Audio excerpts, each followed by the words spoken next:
Hello guys, ഞാൻ ഇന്ന് വന്നിട്ടുള്ളത് സ്റ്റിനിയ ചേച്ചിൻ്റെ വീട്ടിലോട്ടാണ്. ആള് വലിയ വ്ളോഗറൊക്കെയാ, പക്ഷെ അതിൻ്റെ ഒരു ജാടയില്ലാത്തൊരു സെലിബ്രിറ്റി ആട്ടോ. ഇത് വന്ന് പിറ്റേ ദിവസം എടുത്ത വീഡിയോ ആണ്. ഇത് ചേച്ചി ഉണ്ടാക്കി തന്ന ഒരു ബുർജി എന്ന് പറഞ്ഞ സാധനം, പിന്നെ പോർക്ക് കറിയാണ്. ഈ ബുർജി നിങ്ങൾ ആരെങ്കിലും കഴിച്ചിട്ടുണ്ടോ? അതിൽ സാമ്പാർ പൊടിയൊക്കെ ഇട്ടിട്ടുണ്ടായിരുന്നു. ഞാൻ എന്തായാലും മാരിയായിട്ടാണ് കഴിക്കുന്നത്. പിന്നെ ഇത് കണ്ട ചേച്ചീൻ്റെ ഓരോ കഴിവുകൾ. പിന്നെ ഞങ്ങൾ നേരെ റെഡിയായി കൊളോൺ കത്തീഡ്രൽ കാണാൻ വേണ്ടി പോയപ്പോൾ ഞങ്ങളുടെ കൂടെ അതേ ഈ രണ്ട് ചേട്ടന്മാരും ഉണ്ടായിരുന്നു.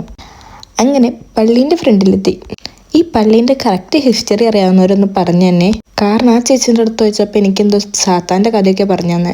പിന്നെ ഈ സംഭവമൊക്കെ കണ്ട് ഇതിനെന്താ പറയണമെന്ന് അറിയില്ല, പക്ഷെ കപ്പിൾസൊക്കെ പേര് എഴുതിയിടുന്ന ഒരു ലോക്കാണത്. പിന്നെ ഞങ്ങളവിടെ വർത്താനം പറഞ്ഞു കഴിഞ്ഞപ്പോഴത്തേക്ക് ഒരു ചേട്ടൻ ബബിളൊക്കെ ഇങ്ങനെ വിടണ്ടായിരുന്നു. ഞാൻ ആസ്വദിച്ച് അതിൻ്റെ വീഡിയോ എടുത്തിട്ടുണ്ടായിരുന്നു. അപ്പോൾ അത് പോയി കുത്തിപ്പൊട്ടിച്ചു ചേച്ചി. പിന്നെ ഞങ്ങൾ ഫുഡൊക്കെ കഴിച്ച് നേരെ വീട്ടിലോട്ട് പോന്നു. അപ്പം അത്രയേ ഉള്ളൂ. ച്യൂസ്.